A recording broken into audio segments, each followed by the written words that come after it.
할렐루야. 우리 앞에 뒤에 이렇게 인사하겠습니다. 여러분은 자유자이십니까? 인사하겠습니다. 여러분은 자유자이십니까?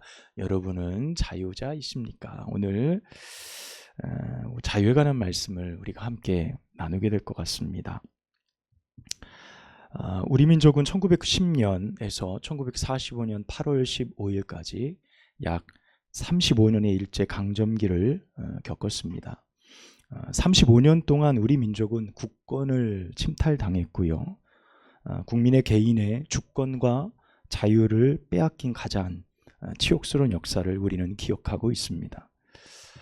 태평양 전쟁 이후로 일제가 패망함과 동시에 우리나라의 광복을 맞이했던 1945년 8월 15일은 대한민국 국민에게 자유가 무엇인지, 그리고 그 가치가 얼마나 소중하고 귀한 것인지를 깊이 깨닫게 해주는 사건이었습니다. 물론 저를 포함해서 이 자리에 계신 모든 분들이 일제 강점기를 겪으신 분들은 한 분도 계시지 않습니다. 그만큼 시간이 꽤 많이 흘렀죠. 올해가 광복 80주년입니다. 굉장히 긴 시간이 지났습니다. 광복이 벌써 80년이 됐다라는 세월은 우리에게 국권을 다시 되돌려 주어진 것, 그리고 국민 개개인이 빼앗겼던 주권과 자유를 회복한 것, 그것이 굉장히 귀한 역사로 남으면서 동시에 어떻게 보면 우리 부모님 세대, 혹은 저에게는 제 할아버지, 그 조부의 세대, 그 세대가 경험했던 자유의 가치가 얼마나 소중한지를 잘 간직하고 있을까라는 생각을 하게 됩니다. 민족의 독립을 위해 수많은 독립의 투사들이 헌신을 하고 생명을 던져서 얻은 자유인데, 지금 우리가 살아가는 이 세대의 자유는 너무 평범한 일상이 된 것 같아요. 그런 것 같습니다. 어찌 보면 한편으로는 맞는 것 같아요.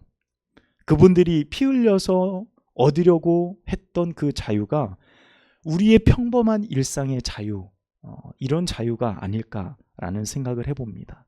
그냥 자유를 쟁취해야지라는 생각이 아니라 누구나 다 평범하게 누릴 수 있는 그런 자유를 말이죠. 그런데 한편으로는 그런 자유의 소중함도 함께 우리의 삶 속에서 희미해져 가고 있지는 않나라는 생각을 함께 한다는 것입니다. 이제 우리는 자유민주주의 대한민국 안에서 살아갑니다. 누구에게나 다 자유는 평범한 일상입니다. 굳이 내가 자유를 염두하며 살아가지 않아도 누구에게나 주어지는 특권입니다. 그럼에도 우리는 누구에게나 주어지는 자유를 지키기 위해서 보이지 않는 곳에서 각자의 역할을 감당합니다. 지금도 국방의 의무를 다하는 많은 군 장병들이 있고요. 또 정치인들은 헌법을 지키기 위해서 모든 정책들, 다양한 것들이 우리의 자유를 지키기 위해 각자의 영역에서 최선을 다하고 있습니다. 분명 자유는 거저 주어지지 않는다는 귀한 교훈을 우리는 알고 있습니다. 그만큼 큰 희생도 필요한 것이죠. 오늘 바울은 우리에게 자유라는 주제를 꺼내 들고 있습니다. 로마의 속국이 된 지 오래였던 이스라엘이라는 이 나라는 자유라는 것에 굉장히 민감한 나라였습니다. 자유, 해방, 이런 단어들이죠. 그들에게 굉장히 간절한 바람입니다. 특별히 민족의 독립은 하나님께서 특별한 리더자, 메시아를 보내서 자기 민족을 구원할 것이라는 대단히 굳건한 믿음이 그들 가운데 있었습니다. 그래서 이스라엘 전통 역사 가운데 보면 여러 민족주의자들이 일어나서 로마를 대항해서 밀란을 일으켰던 사건들도 많이 일어나죠. 그 밀란을 일으켰는데 그 밀란을 주동하는 사람을 이스라엘 백성들은 혹시 하나님이 보내신 메시아는 아닐까라는 기대감들이 많이 있었습니다. 그런 밀란들이 실패하고 그 주동자가 죽고 또 밀란이 일어나는 일들이 반복되면서 예수님의 등장, 예수님께서 그들 가운데 등장하셨을 때 그들은 그런 같은 기대감으로 예수님을 바라보게 됐죠. 하지만 예수님은 그들의 기대에 조금도 부응하지 않으십니다. 예수님의 생각, 관점은 분명하셨어요. 하나님의 나라는 창과 칼로 쟁취하고 세울 수 있는 것이 아니라는 사실을 가르쳐 주셨죠. 그리고 예수님께서 몸으로 보여주셨던 하나님의 나라는 십자가였습니다. 예수 그리스도의 십자가를 통해서 하나님께서 너희에게 보여주신 하나님의 나라, 진정한 자유, 예수 그리스도 안에서 얻어지는 진정한 자유가 무엇인지를 그들 가운데 보여주셨고 또 그것을 그들 가운데 허락하여 주십니다. 하지만 이스라엘 사람들에게 십자가, 예수님의 십자가는 하나님께서 허락하신 진정한 자유로 받아들여지지 않았습니다. 그들은 여전히 힘센 메시아, 여전히 우리를 구원할 수 있는 강력한 리더, 그가 오기를 간절히 기다리고 있죠. 그리고 그와 동시에 그들은 율법을 소유하고 있고 또 율법을 지킴으로써 자신들은 아브라함의 자손이며 진정한 자유자라고 스스로 확신하고 있었기 때문입니다. 바로 오늘 이것이 우리가 나눌 말씀의 중심 이야기가 될 겁니다. 진정한 자유를 소유한 자와 자유를 소유했다라고 믿고 있지만 실상은 종과 같은 자, 종에 불과한 자, 이 극명한 대척점에 있는 두 그룹을 통해서 오늘 우리는 어떤 은혜를 발견할 수 있을까요? 자, 오늘 본문으로 한번 들어가 보도록 하겠습니다. 오늘 본문은 그리 어렵지 않은 하나의 비유를 통해 시작을 합니다. 바울은 이 두 그룹의 본질적 차이와 결과를 비유 안에서 풀어가려고 해요. 갈라디아서를 우리가 지금까지 계속 나누면서 언약이라는 대단히 중요하고도 예민한 부분을 지속적으로 보여주고 나누고 있습니다. 바울은 아브라함으로부터 시작된 언약, 하나님의 언약이 누구로 연결되고 있는지를 먼저 설명해 주는데 그것이 오늘 본문 안에 있는 21절에서 27절까지 소개되어지는 비유의 말씀입니다. 사실 바울이 가져다 쓴 비유이지만 그냥 성경 본문에 있는 내용입니다. 그가 알고 있는 내용이죠. 위의 비유의 사건은 우리가 알고 있는 말씀이죠. 창세기 16장 그리고 21장에 기록되어진 아브라함의 사건인데 16장은 어떤 내용입니까? 아브라함이 사라의 몸종이었던 하갈을 통해 아들 이스마엘을 얻는 내용입니다. 얻는 내용이고 아브라함은 하나님께서 그로 열국의 아버지가 되게 하겠다는 축복의 약속을 굳게 믿고 하나님의 언약을 따라 갈대아 우르를 떠나 하란에서 가나안 땅으로 내려옵니다. 그의 부르심을 받을 때의 나이가 몇 세였죠? 75, 75세의 나이입니다. 그 부름을 받고 나서 지금 오늘 본문의 비유에서 나오는 창세기 16장의 사건은 몇 년이 지났냐면 10년이 지난 후의 사건이에요. 여러분, 그러니까 75세 때 부름을 받고 나서 10년 동안 정말 아무 일도 안 일어난 거예요. 하나님이 내가 너로 열국의 아비가 되게 하겠다. 하늘의 별을 봐라. 바다의 모래를 봐. 내가 너의 자손을 이처럼 많게 해주겠다. 하나님이 약속하셨는데 철석같죠. 10년 동안 정말 거짓말처럼 아무 일도 일어나지 않았습니다. 하나님의 약속은 아브라함에게 정말 선명한 것이었어요. 하나님이 직접 만나주시고 약속하신 거니까 선명한 기억이에요. 그런데 아브라함은 무려 10년의 세월을 기다릴 수밖에 없었어요. 하나님 응답하시기 전까지 할 수 있는 게 아무것도 없잖아요.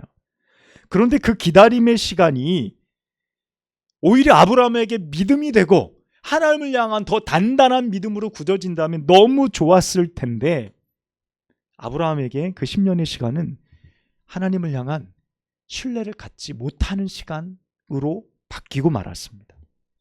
처음 맺었던 언약이 희미해져 가는 거예요. 그리고 오히려 그때쯤에 사라도 견디지 못하는 거죠. 그래서 내가 몸종 하갈을 너에게 줄 테니 아들을 낳게 하라 라는 말을 사라가 할 때 아브라함이 거절하지 못했어요. 거절하지 못했다는 건 어떤 겁니까? 하나님의 약속을 기다려야지 라고 말할 처지도 아니었고 믿음도 아니었다는 그의 상태를 고스란히 보여주는 겁니다. 그렇게 16장 창세기 16장 4절에 가보면 하갈이 임신한 사실을 알고 나서 자신의 여주인이었던 사라를 조롱합니다. 비웃죠. 비웃게 돼요. 이에 사라가 막 분노하고 화가 나서 그를 내쫓아버려요. 이게 광야에서 이 하갈이 방황을 할 때 하나님께서 그를 찾아가 주세요. 그리고 나서 내가 너의 태의 씨로 크게 번성케 하겠다. 그의 이름을 이스마엘이라 하라. 수태고지까지 해주시고 너의 주인의 집으로 다시 돌아가라 라고 하나님께서 말씀해 주세요. 그리고 아이가 태어납니다. 이스마엘이라는 이름을 짓죠. 그때 아브라함의 나이가 몇 세였냐면 86세였어요. 86세. 사라는 자존심도 상하고 정말 뼈아픈 선택이었지만 어쩔 수 없어요.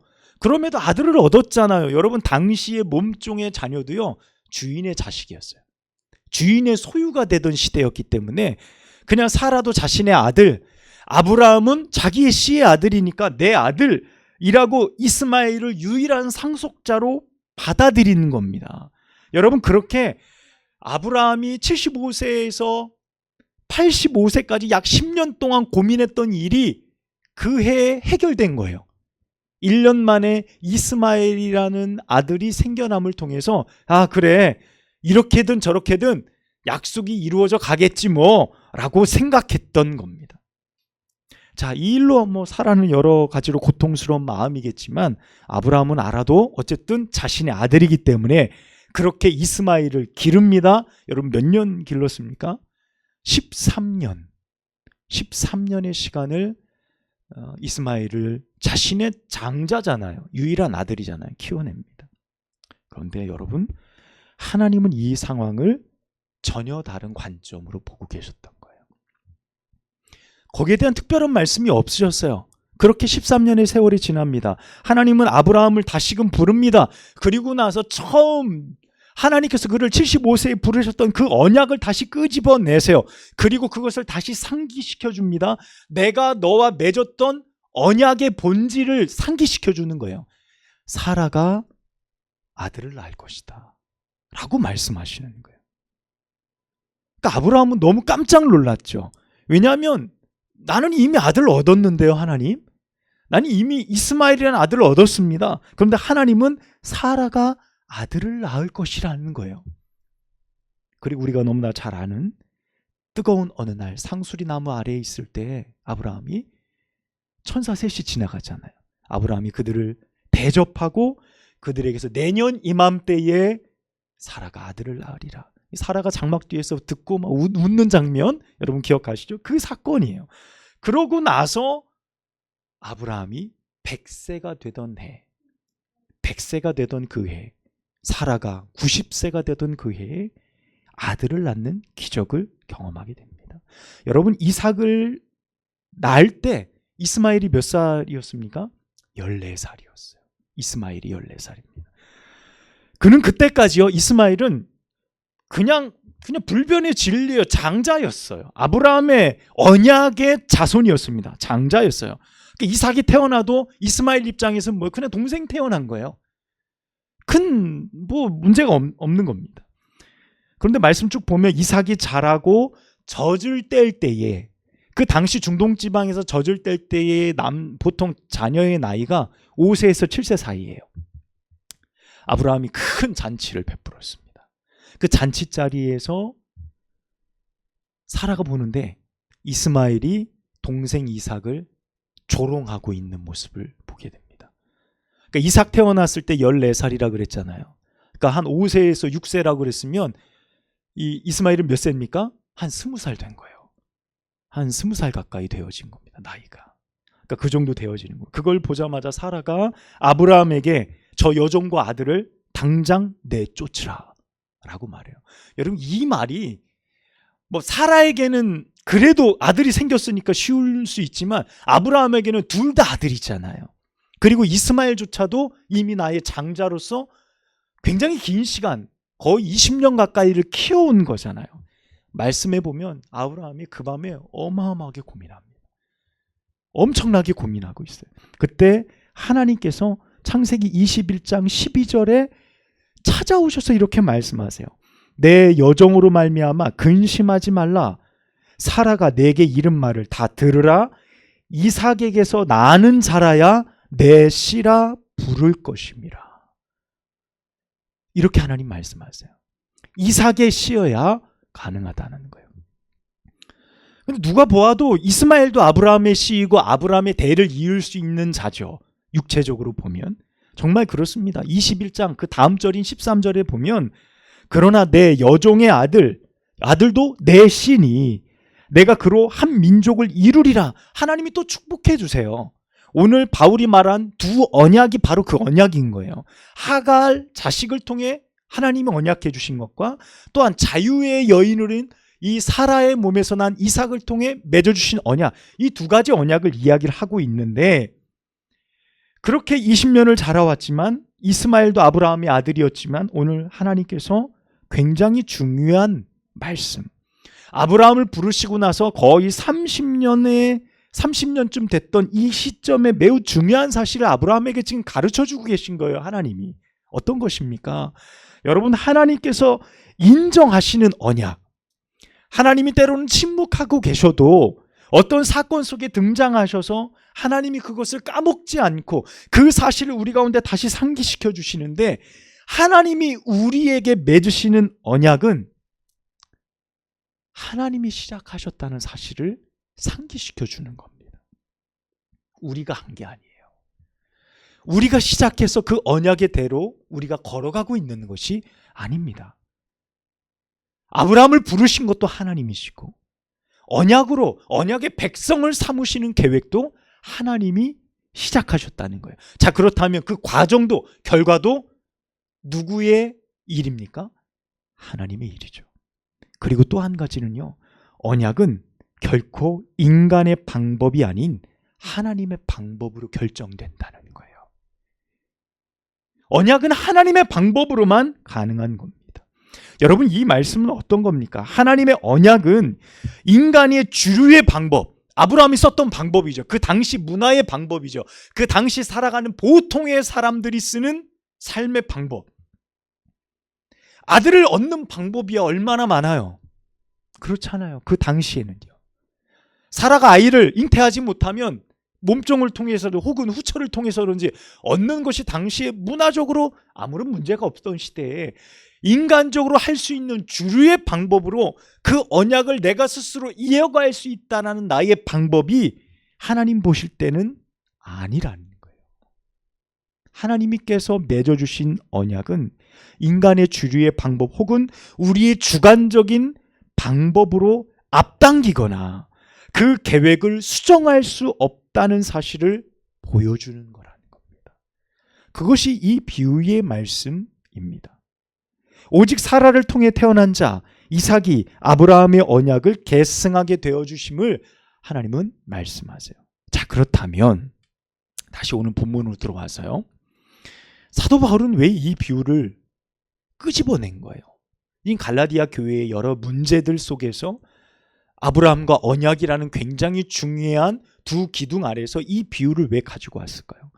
우리가 서두에서 말씀을 나누었던 것처럼 내가 스스로 자유하다, 내가 스스로 자유자다라고 생각하는 자이지만 실상은 어떤 자라는 거예요? 종이라는 거예요. 실상은 내가 노예이고 내가 종이라는 말씀을 여러분이 먼저 기억하셔야 됩니다. 오늘 본문 4장 21절 말씀의 시작을 뭐라고 합니까? 내게 말하라. 율법 아래 있고자 하는 자들아, 율법을 듣지 못하였느냐라고 말씀합니다. 율법 아래 있고자 하는 자들아. 자, 율법 아래 있고자 하는 자들은 어떤 겁니까? 자, 이거는 굉장히 중요한 말씀이죠. 예수 그리스도의 복음이 오기 전에는 율법 아래 있고자 하는 자들이란 말이 아니에요. 율법 아래 있어야 될 자들인 거예요. 이건 당연해요. 왜냐하면 또 다른 길이 없기 때문에. 그런데 예수 그리스도의 복음이 우리 가운데 들어오고 나서는 그것을 선택하는 거예요. 율법 아래 있고자 하는 자들은 어떤 겁니까? 스스로 이곳이 구원의 길이다, 이것이 언약의 길이다라고 믿는 사람들이 그것에 있었다, 그것을 선택했다라는 말씀이죠. 그들은 꼭 어떤 의미로 다가옵니까? 아브라함의 품에서 스스로 장자라고 여기며 20년을 산 이스마엘과 같은 거예요.